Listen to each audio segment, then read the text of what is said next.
ಶಿರೂರಿನ ಭೂಕುಸಿತ ಘಟನೆಗೆ ಸಂಬಂಧಪಟ್ಟಂತೆ ಈಗಾಗಲೇ ರಕ್ಷಣಾ ಕಾರ್ಯಾಚರಣೆ ಮುಂದುವರೆದಿರುವಂಥದ್ದು.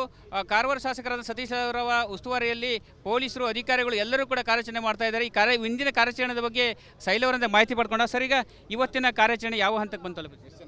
ಇವತ್ತಿನ ಕಾರ್ಯಾಚರಣೆಯಲ್ಲಿ ನಮಗೆ ಸಿಗಬೇಕಾಗಿದೆ 4 ಜನರದ್ದು. ಒಂದು ಹಾಪ್ ಸಿಕ್ಕಿದೆ, ಆದರೂ ನಾವು 4 ಜನರನ್ನು ಎಣಿಸ್ತಾ ಇದ್ದೇವೆ. ಈಗಾಗಲೇ ನಾವು ಪೋಕ್ಲೇನನ್ನು ಹೈ ಬೂಮ್ 60 ಫೀಟ್ ಪೋಕ್ಲೇನನ್ನು ಕೆಲಸಕ್ಕೆ ತಾಗಿಸಿದ್ದೇವೆ ಮತ್ತು ಆ ಲೆವೆಲನ್ನು ಕೆಳಗಿನ ತನಕ ಕಟ್ ಮಾಡಿಕೊಂಡು ನಾವು ಆ ಕಾರ್ಯಾಚರಣೆಯನ್ನು ಮಾಡ್ತೇವೆ ಅಂತ ಹೇಳಿಕ್ಕೆ ಬಯಸ್ತೇನೆ. ಮತ್ತು ಈ ಕಾರ್ಯಾಚರಣೆ ಶೀಘ್ರವಾಗಲಿ ಕೆಲಸ ಮಾಡಲಿದೆ. ಮತ್ತು ಸಿ ಬರ್ಡ್ನಿಂದ ಸಹ ಚಾಪರ್ ಬರ್ತದೆ. ಚಾಪರ್ ಬಂದು ಸಿ ಬರ್ಡಿನ ಚಾಪರ್ ಸಹ ನಮಗೊಂದು ಪಾಯಿಂಟನ್ನು ಕೊಡ್ತದೆ. ಆ ಪಾಯಿಂಟಿನ ಪ್ರಕಾರ ನಾವು ಇವತ್ತು ಈ ಕಾರ್ಯಾಚರಣೆಯನ್ನು ಮುಂದುವರಿಸ್ತೇವೆ. ದೇವರ ಒಂದು ಅನುಗ್ರಹದಿಂದ ಇವತ್ತು ನಮ್ಮದು ಕಾರ್ಯಾಚರಣೆ ಸಕ್ಸಸ್ ಆಗಬೇಕು ಮತ್ತು ರಾತ್ರಿ ಸಹ ನಾವು ಇವತ್ತು ಕೆಲಸವನ್ನು ಮಾಡ್ತಾಯಿದ್ದೇವೆ. ಈಗಾಗಲೇ ನೇವಿಯವರು 2 ಪಾಯಿಂಟನ್ನು ಫಿಕ್ಸ್ ಮಾಡಿದ್ದಾರೆ, ನೋಡಿ ಪರ್ಫೆಕ್ಟಾಗಿ ಇದಾಗಿಲ್ಲ. ಅದು ಒಂದು ಡಾಟ್ ಬಂದಾಗ ಅವರೊಂದು ಇದು ಹೇಳ್ತಾರೆ, ಅಂದರೆ ಒಂದು ಅಂದಾಜು ಆ ಸ್ಪೀಡು ಅದ್ರ ಪ್ರಕಾರ ಅವರು ಹೇಳ್ತಾರೆ. ಅದನ್ನು ಕರೆಕ್ಟಾಗಿ ಅವ್ರು ಲೊಕೇಶನ್ ಕೊಡ್ತಾರೆ. ನಾವು ಮೊದಲಿಂದೂ ಹೇಳಿದ್ದೀವಿ ಏನಿದ್ರು ಇದೇ ಸೈಡಿಗೆ ಅಂತ ಹೇಳ್ಕೊಂಡು ಈ ಸೈಡಿಗೆ ಚೆಕ್ ಮಾಡಿಸ್ಕೊಂಡು ಅದನ್ನು ಕ್ಲಿಯರ್ ಮಾಡಿಸ್ತೀವಿ. ಈಗ ತೆಗಿಲಿಕ್ಕೆ ಸ್ಟಾರ್ಟ್ ಮಾಡಿದ್ದಾರೆ. ಮತ್ತು ನಿಮ್ಮ ರಿಪಬ್ಲಿಕ್ ಅದನ್ನು ಮಾಡಿದೆ. ಮತ್ತು ರಿಪಬ್ಲಿಕ್ ಕನ್ನಡದವರು ನಮ್ಮ ಯಾರು ಪರ್ಟಿಕ್ಯುಲರ್ಲಿ ನಿಮ್ಮ ಜಗನ್ನಾಥನ ಮಗಳಿಗೆ ನೌಕರಿ ಹಚ್ಚಬೇಕಂತ ಹೇಳಿದರು. ಅದನ್ನು ಸಹ ಈ ನಾಳೆ 2 ದಿವಸ ಒಳಗೆ ನಾಗೇಂದ್ರ ಬಾಬು ಅವರು ಹೇಳಿದರು. ಅದಕ್ಕೆ ನೌಕರಿ ಏನಾದರೂ ಹಚ್ಚಿಕೊಡಿಸ್ಬೇಕಂತ ಹೇಳ್ಕೊಂಡು ನಾವು ಈಗಾಗಲೇ ಕಾರವಾರ ಕುಮಟಾ ತಹಶೀಲ್ದಾರ್ ಆಫೀಸ್ನಲ್ಲಿ ಅವಳಿಗೆ ಒಂದು ವರ್ಕನ್ನು ಕೆಲಸವನ್ನು ಕೊಡ್ತೇವೆ ಅಂತ ಹೇಳಿಕ್ಕೆ ಬಯಸ್ತೇವೆ. ಸದ್ಯಕ್ಕೆ ಸರ್, ಈಗ ಕಾರ್ಯಾಚರಣೆಯಲ್ಲಿ ಯಾರು ಸದ್ಯಕ್ಕೆ ಯಾರು ಇದ್ದಾರೆ? ರೀಸೆಂಟ್ ಕೇರಳದ ಟೀಮು ಕೂಡ ಎಲ್ಲ ಡಿಪಾರ್ಟ್ಮೆಂಟ್ನವರು ಇದ್ದಾರೆ. ಸಿ ಬರ್ಡ್ನವರು ಇದ್ದಾರೆ, ನಾವು ಇದ್ದೇವೆ, ಪೊಲೀಸ್ ಇಲಾಖೆ ಅಂತೂ 24/7 ಇದೆ, ಜಿಲ್ಲಾಡಳಿತ ಇದೆ, NDRF, SDRF ಆಯ್ತಲ್ಲ. ಮತ್ತು ಕೆಲವರು ಅಗ್ನಿಶಾಮಕ ದಳದವರು, ಆಮೇಲೆ ಸ್ಥಳೀಯ ಕೆಲವರು ಎಡವಾಯಿ ತೊಗೊಂಡಿದ್ದೇವೆ, ಸ್ಥಳೀಯರನ್ನು ಸಹ ಇಟ್ಕೊಂಡಿದ್ದೇವೆ. ಕೇರಳ ರೆಸ್ಕ್ಯೂ ಟೀಮ್ ಇಲ್ಲೇ ಇದೆ ಸರ್, ಅಥವಾ ಏನು ಸರ್ ಕಾರ್ಯಾಚರಣೆ ಈ ಸದ್ಯ ಸರ್? ನಮ್ಮ ಕಾರ್ಯಾಚರಣೆಗೆ ಯಶಸ್ಸು ಸಿಗ್ಬೋದು ಅಂತ ನನಗೆ ಕಾಣ್ತಾ ಇದೆ. ಈಗಾಗಲೇ 9 ದಿನಗಳ ಕಾರ್ಯಾಚರಣೆ ನಡೆದಿದೆ. ಇವತ್ತು ಕಾರ್ಯಾಚರಣೆಯಲ್ಲಿ ಯಶಸ್ಸು ಸಿಗಬಹುದೆಂಬ ಆಶಾಭಾವನೆ ತಮಗೆ ಇದೆ ಎಂಬ ಅಭಿಪ್ರಾಯವನ್ನು ವ್ಯಕ್ತಪಡಿಸ್ತಾ ಇರುವಂಥದ್ದು. ಕ್ಯಾಮರಾ ಪರ್ಸನ್ ಕಿಶನ್ ಗುರು ಜೊತೆ ನಾನು ಶೇಷಗಿರಿ ಮುಂಡಳ್ಳಿ, ರಿಪಬ್ಲಿಕ್ ಕನ್ನಡ, ಕಾರವಾರ.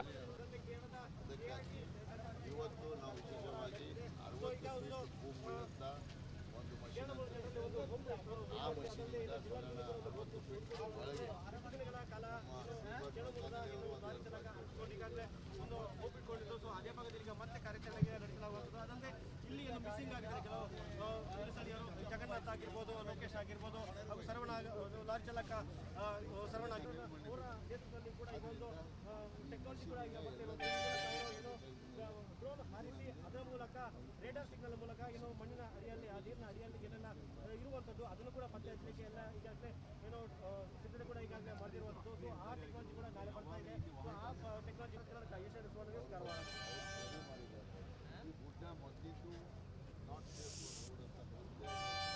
ಅವರು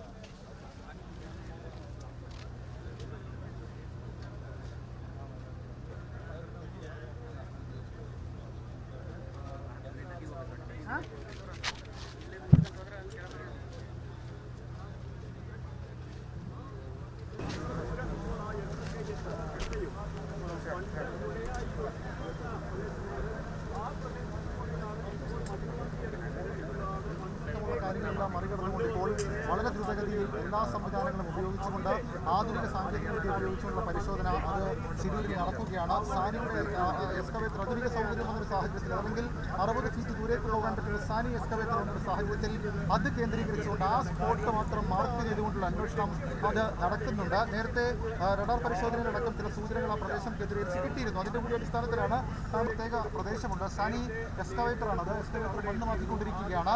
ആ സ്പോട്ട് മാത്രം, അത് നമ്മുടെ ക്യാമറാമാൻ അഭിലാഷ് പള്ളിക്കർ ആ സ്പോട്ട് മാത്രം നമ്മളോട് കാണിക്കും. അതായത് ഈ നദിയുടെ ഭാഗം, ഈ നദിയോട് ചേർന്നിരിക്കുന്ന ഭാഗത്തേക്കാണ് അവിടെ നിന്ന് ഓരോ കാര്യങ്ങളും ഇങ്ങനെ കോരിയെടുക്കുമ്പോൾ നമുക്കത് അതിനൊക്കെയുള്ള കാര്യങ്ങൾ ഔദ്യോഗിക സ്ഥിരീകരണം നമുക്ക് ആവശ്യമായിട്ടുണ്ട്. ഇപ്പോൾ പുഴയിലേക്കൊക്കെ ഈ വലിയ നീളം കൈകൾ സാനി എക്സ്കവേറ്റർ അതിങ്ങനെ പുഴയിലേക്ക് കൂടി ആ ഭാഗത്ത് കൂടിയുള്ള മണ്ണ് അത് മാറ്റുകയാണ് നമുക്ക് ദൃശ്യങ്ങളിൽ കാണാൻ സാധിക്കുന്നത്. ആ മഴ ഇങ്ങനെ ചാറും ചെറുതായി മാറും. അതാണ് ഇവിടുത്തെ ഒരു കാലാവസ്ഥ. എന്തായാലും അത് ഭൂകമ്പം കൂടി ശേഖരിക്കാൻ അരുൺ നിലവിൽ ഇപ്പോൾ സൂചനകൾ സ്ഥിരീകരിക്കുന്നില്ല. പക്ഷേ ഈ പ്രദേശം തന്നെ സ്ഥിരീകരിക്കാനുള്ള കാരണം തന്നെ അത് നേരത്തെ മുതൽ തന്നെ അവരത്തരത്തിലൊരു ആവശ്യം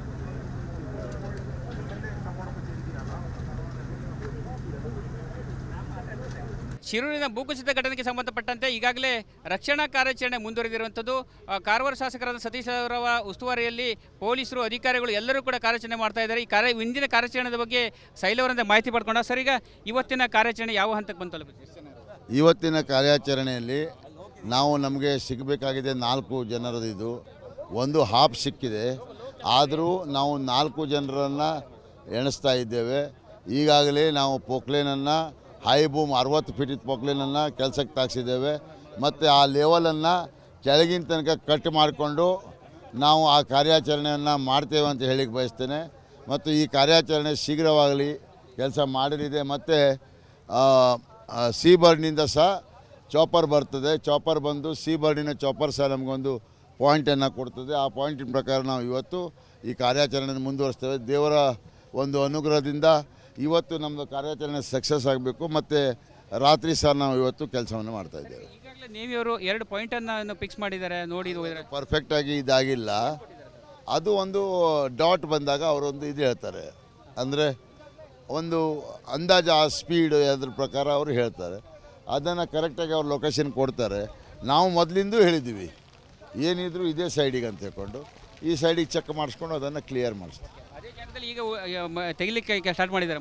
ಮತ್ತು ನಿಮ್ಮ ರಿಪಬ್ಲಿಕ್ ಅದನ್ನು ಮಾಡಿದೆ. ಮತ್ತು ರಿಪಬ್ಲಿಕ್ ಕನ್ನಡದವರು ನಮ್ಮ ಯಾರು ಪರ್ಟಿಕ್ಯುಲರ್ಲಿ ನಿಮ್ಮ ಜಗನ್ನಾಥನ ಮಗಳಿಗೆ ನೌಕರಿ ಹಚ್ಚಬೇಕಂತ ಹೇಳಿದರು. ಅದನ್ನು ಸಹ ಈ ನಾಳೆ 2 ದಿವಸ ಒಳಗೆ ನಾಗೇಂದ್ರ ಬಾಬು ಅವರು ಹೇಳಿದರು. ಅದಕ್ಕೆ ನೌಕರಿ ಏನಾದರೂ ಹಚ್ಚಿಕೊಡಿಸ್ಬೇಕಂತ ಹೇಳ್ಕೊಂಡು ನಾವು ಈಗಾಗಲೇ ಕಾರವಾರ ಕುಮಟಾ ತಹಶೀಲ್ದಾರ್ ಆಫೀಸ್ನಲ್ಲಿ ಅವಳಿಗೆ ಒಂದು ವರ್ಕನ್ನು ಕೆಲಸವನ್ನು ಕೊಡ್ತೇವೆ ಅಂತ ಹೇಳಿಕ್ಕೆ ಬಯಸ್ತೇವೆ. ಸದ್ಯಕ್ಕೆ ಸರ್, ಈಗ ಕಾರ್ಯಾಚರಣೆಯಲ್ಲಿ ಯಾರು ಸದ್ಯಕ್ಕೆ ಯಾರು ಇದ್ದಾರೆ? ರೀಸೆಂಟ್ ಕೇರಳದ ಟೀಮ್ ಕೂಡ ಎಲ್ಲ ಡಿಪಾರ್ಟ್ಮೆಂಟ್ನವರು ಇದ್ದಾರೆ. ಸಿ ಬರ್ಡ್ನವರು ಇದ್ದಾರೆ, ನಾವು ಇದ್ದೇವೆ, ಪೊಲೀಸ್ ಇಲಾಖೆ ಅಂತೂ 24/7 ಇದೆ, ಜಿಲ್ಲಾಡಳಿತ ಇದೆ, NDRF, SDRF ಆಯ್ತಲ್ಲ. ಮತ್ತು ಕೆಲವರು ಅಗ್ನಿಶಾಮಕ ದಳದವರು, ಆಮೇಲೆ ಸ್ಥಳೀಯ ಕೆಲವರು ಎಡವಾಯ್ ತೊಗೊಂಡಿದ್ದೇವೆ, ಸ್ಥಳೀಯರನ್ನು ಸಹ ಇಟ್ಕೊಂಡಿದ್ದೇವೆ. ಕೇರಳ ರೆಸ್ಕ್ಯೂ ಟೀಮ್ ಇಲ್ಲೇ ಇದೆ ಸರ್ ಅಥವಾ ಏನು ಸರ್? ಯಾವ ಕಾರ್ಯಾಚರಣೆ ಈ ಸದ್ಯ ಸರ್ ನಮ್ಮ ಕಾರ್ಯಾಚರಣೆಗೆ ಯಶಸ್ಸು ಸಿಗ್ಬೋದು ಅಂತ ನನಗೆ ಕಾಣ್ತಾ ಇದೆ. ಈಗಾಗಲೇ 9 ದಿನಗಳ ಕಾರ್ಯಾಚರಣೆ ನಡೆದಿದೆ. ಇವತ್ತು ಕಾರ್ಯಾಚರಣೆಯಲ್ಲಿ ಯಶಸ್ಸು ಸಿಗಬಹುದೆಂಬ ಆಶಾಭಾವನೆ ತಮಗೆ ಇದೆ ಎಂಬ ಅಭಿಪ್ರಾಯವನ್ನು ವ್ಯಕ್ತಪಡಿಸ್ತಾ ಇರುವಂಥದ್ದು. ಕ್ಯಾಮರಾ ಪರ್ಸನ್ ಕಿಶನ್ ಗುರು ಜೊತೆ ನಾನು ಶೇಷಗಿರಿ ಮುಂಡಳ್ಳಿ, ರಿಪಬ್ಲಿಕ್ ಕನ್ನಡ, ಕಾರವಾರ.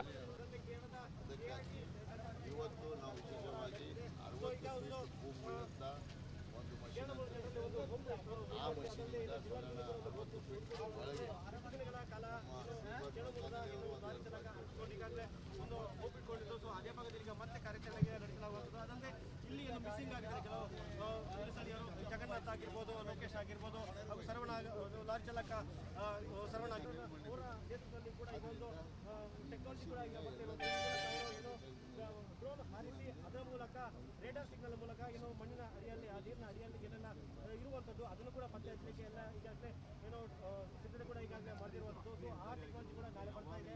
ಸೊ ಆ ಟೆಕ್ನಾಲಜಿ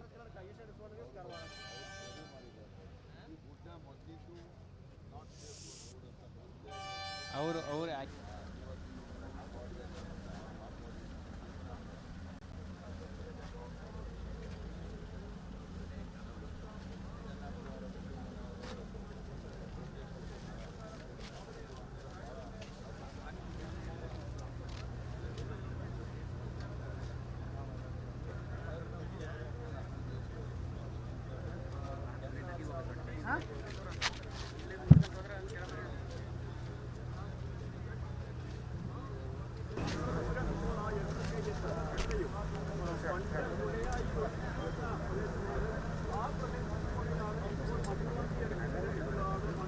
കാര്യങ്ങളെല്ലാം മറികടന്നുകൊണ്ട് ഇപ്പോൾ ഇപ്പോൾ വളരെ ദ്രുതഗതിയിൽ എല്ലാ സംവിധാനങ്ങളും ഉപയോഗിച്ചുകൊണ്ട് ആധുനിക സാങ്കേതികവിദ്യ ഉപയോഗിച്ചുള്ള പരിശോധന അത് ശിരൂരിൽ നടക്കുകയാണ്. സാനിയുടെ എക്സ്കവേറ്റർ ആധുനിക സൗകര്യം എന്നൊരു സാഹചര്യത്തിൽ അല്ലെങ്കിൽ 60 ഫീറ്റ് ദൂരേക്ക് പോകാൻ പറ്റുന്ന സാനി എക്സ്കവേറ്റർ എന്നൊരു സാഹചര്യത്തിൽ അത് കേന്ദ്രീകരിച്ചുകൊണ്ട് ആ സ്പോട്ട് മാത്രം മാർക്ക് ചെയ്തുകൊണ്ടുള്ള അന്വേഷണം അത് നടക്കുന്നുണ്ട്. നേരത്തെ റഡാർ പരിശോധനയിലടക്കം ചില സൂചനകൾ ആ പ്രദേശം കേന്ദ്രീകരിച്ച് കിട്ടിയിരുന്നു. അതിൻ്റെ കൂടി അടിസ്ഥാനത്തിലാണ് ആ പ്രത്യേക പ്രദേശമുണ്ട്. സാനി എക്സ്കവേറ്ററാണ്, അത് എക്സ്കവേറ്റർ മണ്ണ് മാറ്റിക്കൊണ്ടിരിക്കുകയാണ്.